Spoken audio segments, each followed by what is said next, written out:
விருதுநகர், தூத்துக்குடி, திருநெல்வேலியில் நேற்று பரவலாக மழை பொழிவு.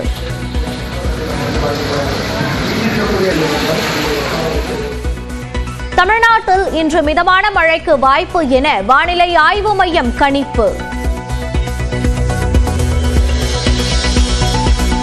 தமிழ்நாட்டில் இன்று முதல் வெப்பம் படிப்படியாக அதிகரிக்கும். இயல்பை விட 3 டிகிரி செல்சியஸ் வரை வெப்பநிலை உயரும் என வானிலை ஆய்வு மையம் எச்சரிக்கை. சென்னை கோட்டூர்புரத்தில் மதுபோதையில் தூங்கிக் கொண்டிருந்த 2 ரவுடிகள் வெட்டி கொலை. 8 பேர் கொண்ட கும்பலுக்கு போலீஸ் வலைவீச்சு.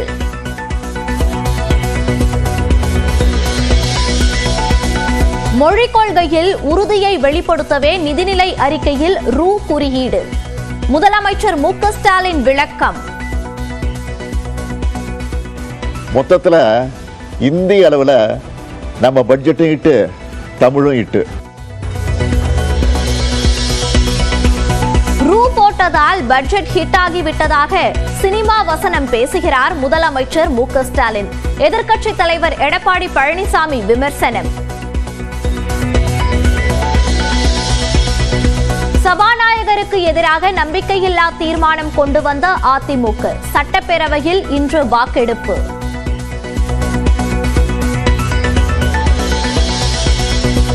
ஒரே நேரத்தில் தேர்வு நடத்தப்படுவதால் அனைவருக்கும் சொந்த ஊர்களில் மையத்தை ஒதுக்க முடியவில்லை. ரயில்வே தேர்வு வாரியம் விளக்கம். நடிகர்களின் கட்சியால் விசிக கரையாது என திருமாவளவன் திட்டவட்டம். 2026 தேர்தலில் கூடுதல் இடங்களை கேட்போமே தவிர அணிமாற மாட்டோம் என உறுதி. டாஸ்மாகில் 1000 கோடி ரூபாய் ஊழல் என பொத்தம் பொதுவாக கூறாமல் ஆதாரங்களுடன் அமலாக்கத்துறை நிரூபிக்க வேண்டும். தொகுதி மறுவரை விவகாரத்தில் தமிழ்நாடு அரசுடன் கைகோர்த்து போராட தேமுதிக தயார் என பிரேமலதா அறிவிப்பு.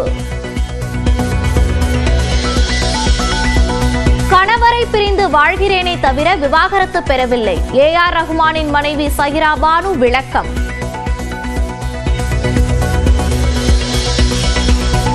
தென்காசி மாவட்டம் கடையம் அருகே கோயில் முன்பாக வேன் நிறுத்தியதில் தகராறு. இரு தரப்பினர் ஒருவரை ஒருவர் தாக்கிக் கொண்டதால் பரபரப்பு.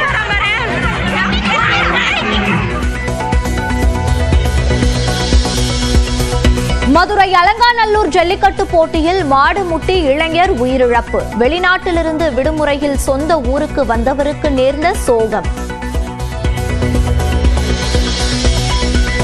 கன்னியாகுமரி விரைவு ரயிலின் ஏசி பெட்டியில் துர்நாற்றம் வீசியதால் பயணிகள் அவதி. நெல்லை சந்திப்பில் 40 நிமிடங்களுக்கு ரயிலை புறப்பட விடாமல் மக்கள் நிறுத்தி வைத்ததால் பரபரப்பு. பாகிஸ்தானுடனான அமைதி முயற்சிக்கு துரோகமே பதிலாக கிடைத்தது. தனியார் பாட்காஸ்ட் நிகழ்ச்சியில் பிரதமர் மோடி பேட்டி. பாகிஸ்தானில் ராணுவ வாகனங்களை குறிவைத்து தற்கொலைப்படை தாக்குதல். 90 வீரர்கள் உயிரிழந்ததாக பலோச் விடுதலைப்படை அறிவிப்பு.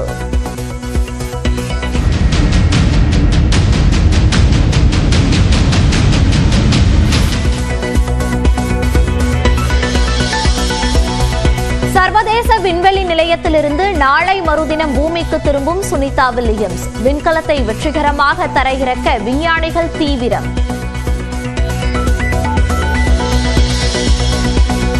சுனிதா வில்லியம்ஸ் பூமிக்கு திரும்பியதும் உடல் ரீதியாக சில சிக்கல்களை சந்திக்க நேரிடும். டிஸ்கோ வித் KS நிகழ்ச்சியில் நியூஸ் 18 தமிழ்நாடு ஆசிரியர் கார்த்திகை செல்வனிடம் உரையாடிய மூத்த விஞ்ஞானி தாவி வெங்கடேஸ்வரன் விளக்கம்.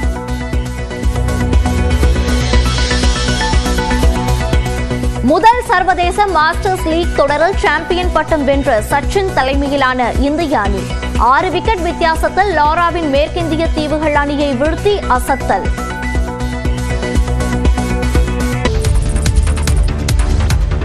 தமிழக அரசின் பட்ஜெட் சிம்பிளி வேஸ்ட் என எதிர்க்கட்சி தலைவர் எடப்பாடி பழனிசாமி தெரிவித்துள்ளார். இது தொடர்பாக எடப்பாடி பழனிசாமி தனது எக்ஸ் பக்கத்தில் மக்களுக்கு ஒன்றுமே இல்லாத வெற்று பட்ஜெட்டை மறைக்க வீடியோ ஷூட் நடத்தியுள்ளதாக குறிப்பிட்டுள்ளார். உலக பொருளாதார அறிஞர்களுடன் இணைந்து பட்ஜெட்டை தயாரித்ததாக கூறியிருப்பது பொருளாதார ஆண்டின் நல்ல நகைச்சுவை என இபிஎஸ் கூறியுள்ளார்.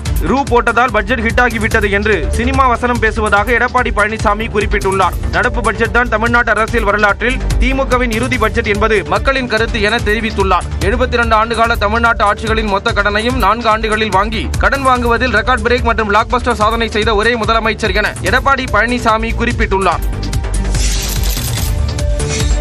முன்னாள் அமைச்சர் செங்கோட்டையனின் நடவடிக்கை அநாகரிகமானது என அதிமுக செய்தி தொடர்பு செயலாளர் வைகை செல்வன் தெரிவித்த கருத்துக்கு முன்னாள் முதலமைச்சர் ஓ பன்னீர்செல்வம், அம்மா மக்கள் முன்னேற்ற கழகத்தின் பொதுச் செயலாளர் டிடிவி தினகரன் எதிர்வினை ஆற்றிய நிலையில் அதற்கும் வைகை செல்வன் பதிலடி கொடுத்துள்ளார்.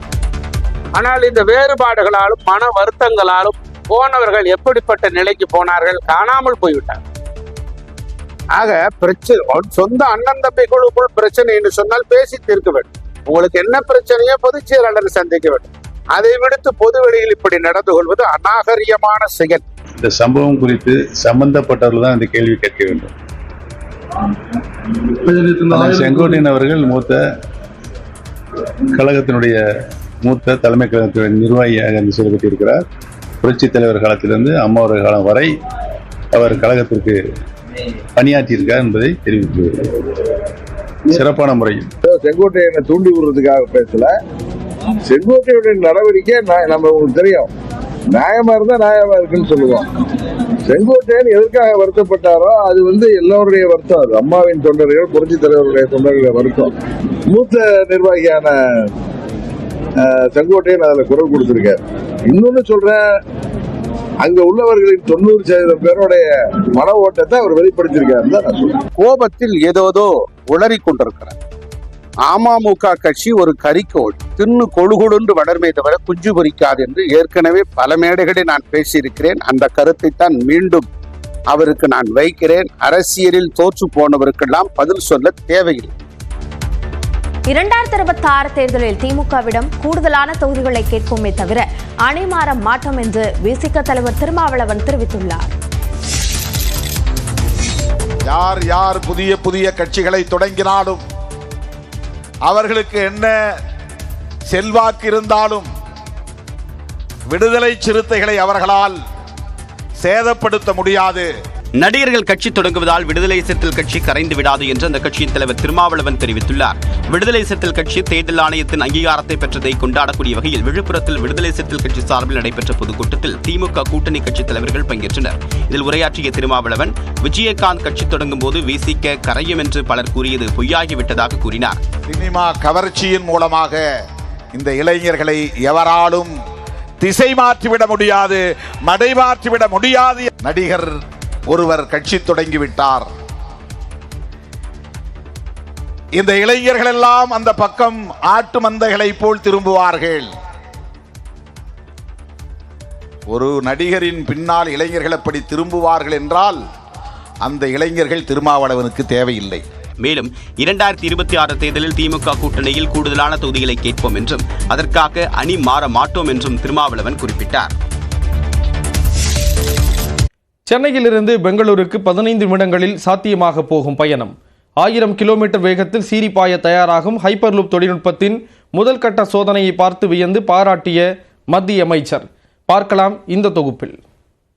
இது எங்கேயாவது எக்ஸிக்யூட் ஆயிருக்கா? ஹைப்பர்லூப் டெக்னாலஜி இதுவும் இப்போதான் பண்ணிட்டு இருக்காங்க. இப்போ கிட்டத்தட்ட ஒருவேளை எக்ஸிக்யூஷன் வந்தால் நம்ம பயனீராக இருப்போம் அப்படின்னு சொல்லி இருக்கிறதுக்கு வாய்ப்பு இருக்குது. வேறு யாரெல்லாம் இந்த ரிசர்ச்சில் இருக்காங்க சார்? முதல்ல அமெரிக்காவில் இருந்தாங்க, அவங்க ஷட் டவுன் பண்ணிட்டாங்க, ரொம்ப விலை காஸ்ட்லியாக இருக்குது அப்படின்னு சொல்லி. ஓகே, யூரோப்பில் பண்ணிட்டு இருக்காங்க, பட் அவங்களுக்குமே விலை அதிகமாக இருக்குது. ஸோ இது ஒரு இம்பார்ட்டண்ட் விஷயம் என்னென்னா, இந்தியாவில் தொழில்நுட்ப திறன் அதிகமாக இருக்குது நமக்கு, ஆனால் அதை செயல்படுத்தக்கூடிய விலை ரொம்ப கம்மியாக இருக்குது. ஆமாம், இலான் மஸ்க் பண்ணல, நீ எப்படி பண்ணுவ அப்படின்னா, இலான் மஸ்க்கு நிறைய துட்டு ஆகும். இலான் மஸ்க் பண்ணணும்னா இந்தியாவுக்கு பண்ணணும். நாட்டின் கவனத்தையே சென்னையின் பக்கம் திருப்பி இருக்கும் ஹைப்பர் லூப் தொழில்நுட்பம் குறித்து சென்னை ஐஐடி பேராசிரியரும் தி இ-பிளான் கம்பெனி நிறுவனருமான சத்யா சக்கரவர்த்தி டிஸ்கோ வித் கேஎஸ் நிகழ்ச்சியில் ஆசிரியர் கார்த்திகை செல்வனிடம் பகிர்ந்து கொண்டவைதான் எது. பேராசிரியர் சத்யா சக்கரவர்த்தி பகிர்ந்து கொண்டதைப் போலவே ஹைப்பர் லூப் தொழில்நுட்பத்தால் உலகின் அதிநவீன போக்குவரத்தை சாத்தியப்படுத்துவதற்கான முதல் முயற்சியில் சென்னை ஐஐடி முத்திரை பதித்து நாட்டையே திரும்பி பார்க்க வைத்துள்ளது. உச்சபட்ச போக்குவரத்து தொழில்நுட்பமான ஹைப்பர் லூப் தொழில்நுட்பத்தை செயல்படுத்தும் முனைப்பில் அமெரிக்கா, சீனா, பிரான்ஸ், ஜெர்மனி, நெதர்லாந்து உள்ளிட்ட பல்வேறு நாடுகளும் தீவிரம் காட்டி வருகின்றன. ஆனால் சத்தமே இல்லாமல் ரயில்வே உள்ளிட்ட அரசு மற்றும் அரசு சாரா நிறுவனங்களின் உதவியோடு இந்தியாவில் ஹைப்பர் லூப் செயல்படுத்தும் ஆராய்ச்சியில் ஈடுபட்டு வருகிறது சென்னை ஐஐடி. இதற்காக சென்னை தையூரில் உள்ள ஐஐடி வளாகத்தில் 410 மீட்டர் நீளத்திற்கு பிரத்யேக ஹைப்பர் லூப் குழாய் பொருத்தப்பட்ட நிலையில் மத்திய ரயில்வே அமைச்சர் அஸ்வினி வைஷ்ணவ் முன்னிலையில் வெற்றிட குழாயில் வெற்றிகரமாக கேப்சூலை இயக்கி பாராட்டை பெற்றிருக்கிறது சென்னை ஐஐடி குழு. இதுகுறித்து நியூஸ் 18 தமிழ்நாடு தொலைக்காட்சி செய்திகளுக்கு பேட்டி அளித்த மத்திய அமைச்சர் அஸ்வினி வைஷ்ணவ், பல்வேறு நாடுகளும் ஹைப்பர் லூப் தொழில்நுட்பத்தை செயல்படுத்தும் போட்டியில் இருந்தாலும் சென்னை ஐஐடி நிச்சயம் அதன் இலக்கை அடையும் என பெருமிதம் தெரிவித்தார். It's very good to be with the young energetic engineers. I thoroughly enjoyed being with the young energy that the students have, and experiments have come out very well so far. அடுத்த 2 அல்லது 3 மாதங்களில் முழுமையாக அடிப்படை சோதனைகள் நிறைவடையும் என குறிப்பிட்டுள்ள சென்னை ஐஐடியின் இயக்குனர் காமகோடி, அடுத்த 7 அல்லது 8 ஆண்டுகளில் பயன்பாட்டிற்கு வருவதற்கான வாய்ப்புள்ளதாக கூறியுள்ளார். 5 வருடத்துக்குள் இது ஒரு நல்ல கார்கோக்கு நிச்சயமாக வந்துடும். அதுலேருந்து ஒரு 1 or 2 years என்னோட அபிப்பிராயத்தில் 7 வருஷம்க்குள் இது ஒரு ஹியூமன் டிரான்ஸ்போர்ட்டேஷன். அதிவேக போக்குவரத்தை சாத்தியப்படுத்தும் போது அதிக செலவினம் மற்றும் மாசு ஏற்படுவதை தவிர்க்கவே அழுத்தம் குறைக்கப்பட்ட வெற்றிட குழாயில் அதிவேகத்தில் செல்லும் ஹைப்பர் லூப் தொழில்நுட்பம் பயன்படுத்தப்படுவதாக பேராசிரியர்கள் மற்றும் மாணவர்கள் தெரிவித்துள்ளனர். ப்ராஜெக்ட் முடிய நிறைய நாள் ஆகும். கடைசியில போறப்போ 600க்கு மேல போகும். ஆனா அதுக்கு நிறைய நாள் ஆகும். இந்தியாவிலேயே முதல் முறையாக ஹைப்பர் லூப் தொழில்நுட்பம் குறித்து சென்னை ஐஐடி ஆய்வு மேற்கொண்டுள்ள நிலையில் ஓரிடத்திலிருந்து மற்றொரு இடத்திற்கு பொருட்களை சுமந்து செல்லும் கார்கோவை பயன்படுத்தி சோதனை மேற்கொண்டுள்ளதாக ஐஐடி பேராசிரியர்கள் தெரிவித்துள்ளனர். விண்வெளியில் கோலோச்சும் அமெரிக்கா போன்ற நாடுகள் கூட ஹைப்பர் லூப் தொழில்நுட்பத்தில் சாதிக்க முடியாத நிலையில் இந்தியாவில் குறைந்த செலவில் மேம்பட்ட அதிநவீன ஹைப்பர் லூப் தொழில்நுட்பத்தை செயல்படுத்தி சென்னை ஐஐடி புதிய வரலாறு படைக்கும் என்பதே அனைவரின் நம்பிக்கை.